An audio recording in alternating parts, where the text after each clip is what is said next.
say anything, do I? Right, can you hear me at the back? Right, that's okay then. Right.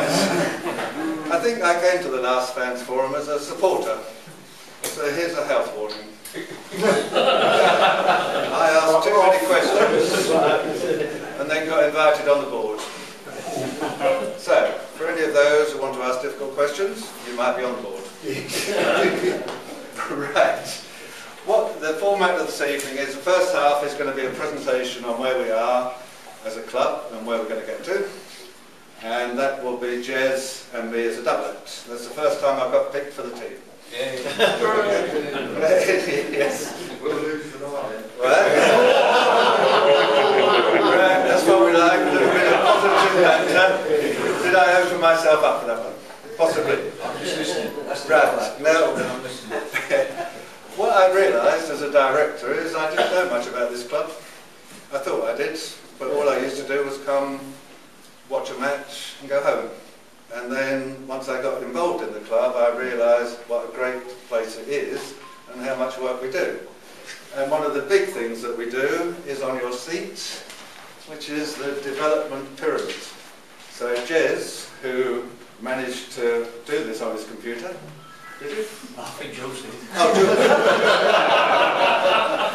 Is going to explain why you should be so proud of what we do in our youth and community trust. So, over to you, Liz. You've got a summary on there. Have I? Yes. Fantastic. You're probably bored of me speaking about this because I tend to speak about this, I think, in most of these events. What I'll do, I think towards the top of that pyramid, you pretty much know what all that's about because you watch the first team, and I recognise quite a number of faces that watch the scholars as well. So that top part of the pyramid is pretty self-explanatory. The part below the bold line is what now falls underneath the Youth and Community Trust. And the Youth and Community Trust has now been going for almost 2 years.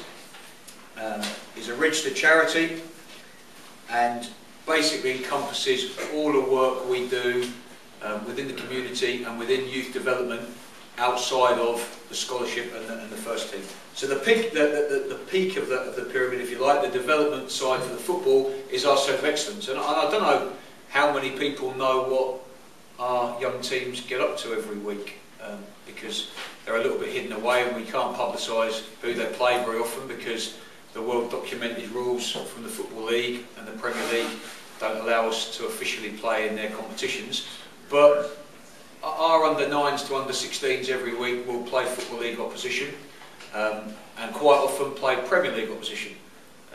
So our under 9s, 10s, 11s yes. are off to, well, they played Crewe yesterday and they're off to the northwest, going via Nottingham on Tuesday next week. So they're playing Nottingham Forest on the Tuesday, Blackburn on the Wednesday, and they're playing Man City on the Thursday.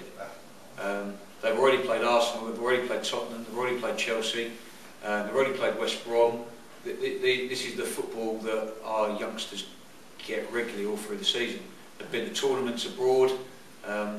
We sometimes wonder whether Ginger's office has been relocated somewhere in Germany for the amount of tournaments they go to. But I mean, they played in a tournament just after the New Year in Germany where, who did they play in that ones? It was Borussia Dortmund. Borussia Dortmund by Leverkusen. Bayern Munich. Unbelievable Bundesliga opposition playing Cambridge United and doing themselves credit as well. So that is they are where our future scholars will come from. At this moment in time, the oldest group from the first group that we recruited when this was all set up again in 2006 were under 9s then, are under 14s now. So in a couple of years' time, with our boys, it would have progressed all the way for our Centre of Excellence, and we'll be in a position where less of our scholars have to be recruited from other professional clubs that have released them at 16, and more will come through what we've been doing from the age of 9. And then underneath that is what feeds into that, so our development squads and development centres. If I talk about development centres, again, for you to understand, if you drove anywhere around East Anglia, within 20 minutes you could be at a coaching event for Cambridge United every day of the week. So we have 17 regional development centres, 2 or 3 in Cambridge, and then if you thought of a place, we've probably got a regional development centre there. So, I don't know, Thetford, Bury, Ely, Huntingdon, Peterborough, yeah. Baldock, Welwyn Garden City, trying to think of them all off the top of my head, it's good practice for me. Sudbury, Great Dunmow, blah blah blah. So we don't quite go to Norwich and Ipswich, we go halfway house with a fight with Ipswich at Bury, we'll have a fight with Norwich at Thetford, they're the demarcation lines. We'll fight with Peterborough in Peterborough. But James Cutting runs that system, and we have about 900 kids in that system.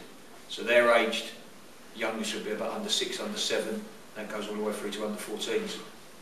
And we work really hard to recruit the best kids, especially the younger age groups. That will be done through recommendations, through trials, through watching tournaments in the summer.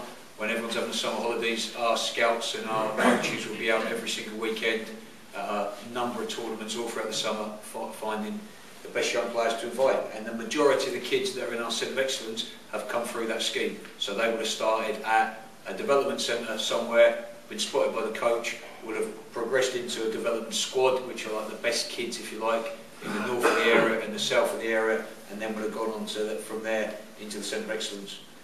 Those kids train once a week with us, with our staff, and little things that we do are fantastic that separates us from the rest. So I don't know many football clubs where James Cutting sends them an email telling them what they're going to do for the training session, giving them the training session plan, but with a little DVD with a first team player demoing the skill that they're going to learn and practice in their session.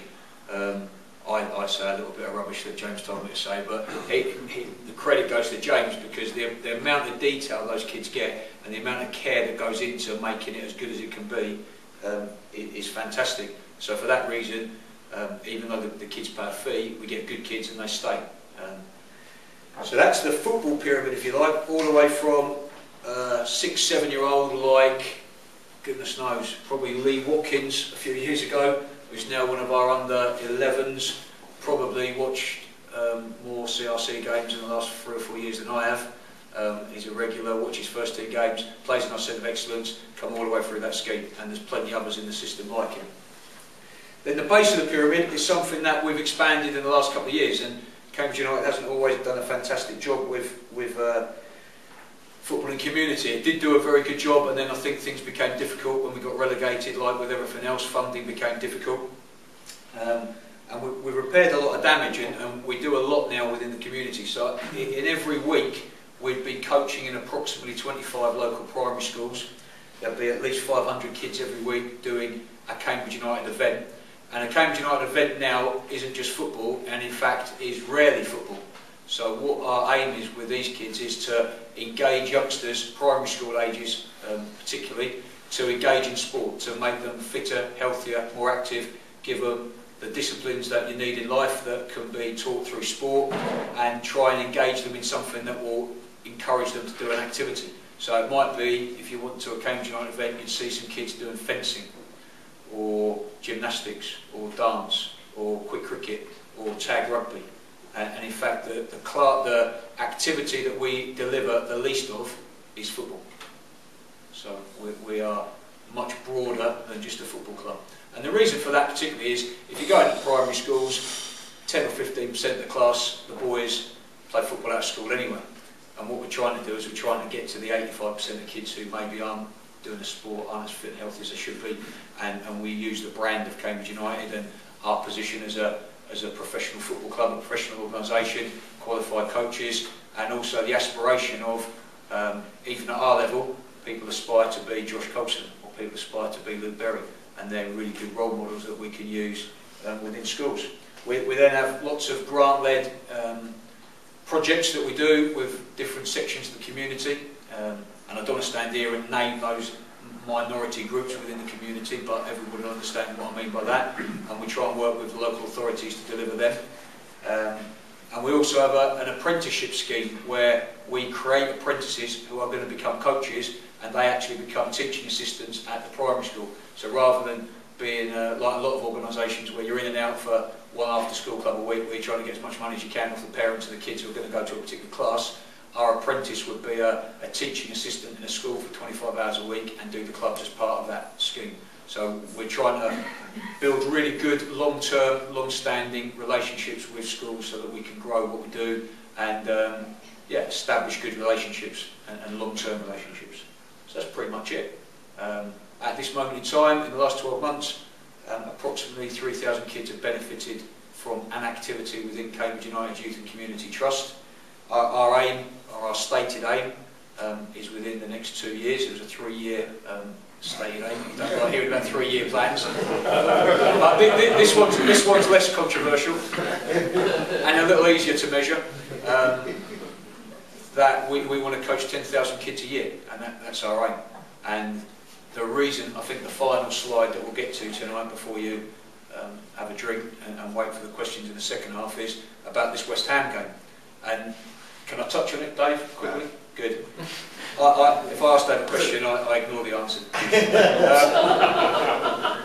There's another one of the most important things about the West Ham game is the fact that we need to create some momentum for this new stadium. And there may be people in the room who don't want a new stadium, I don't know. All I know is I can't see a prosperous way forward for the football club without it.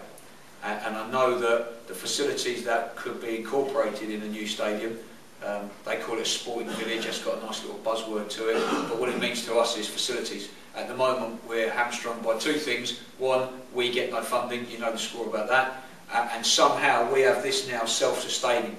A particular individual has helped us along the way to do that, because throughout the years of fighting to keep the youth scheme alive, the walks and the fundraising and everything else, we still lost money.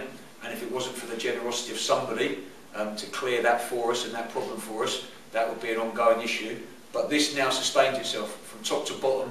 This is a non-loss making organisation. It's a non-profit making organisation. We know this is here to stay and it will self-sustain. So the club has a youth policy that it doesn't have to rely on funding from the authorities. The one thing that causes us no end of problems and really restricts a lot of what we can do is our lack of facilities. I mean, we just don't have any whatsoever. So we're no different from a Cherrington Lions Colts who have to go and beg an hour on an AstroTurf somewhere at a local school. We're exactly the same. And when you think about how much we run, it's an absolute killer for us. So for us to be able to have some facilities that we could use 300, if it was my choice, 365, but I'd probably have to go 364 days of the year, it would give us a fantastic amount of scope to increase this work even more. So I think it's not just about creating footballers for Cambridge United, which is important. I think it's creating a fan base for the club in the future, which is crucial as well. And also just doing what's right if you're a professional organisation in your local community. I think it's really important that you play a full and proper role within the community, and it should be something that we're proud of and that we know about rather than pay lip service to like a lot of clubs do. So, okay. Actually, Mark ought to stand up because you're not very well known here. I'll stand up. Mark Forrest, he was the centrefold of the Tamworth programme. Oh yeah, Which is why none of you could buy any because he bought all of them to give to his mum and dad and all his relatives. Anyway, but he is Mr. CRC. Right, next one, please. So now we've got Youth and Community Trust, financially stable. It still relies on gifts, and you can gift aid and donations. And you can text now 70070 UFC 12 with £1,000, and we would be happy if it would be gift aided. So that's great. We've got the bottom of the pyramid is now financially stable.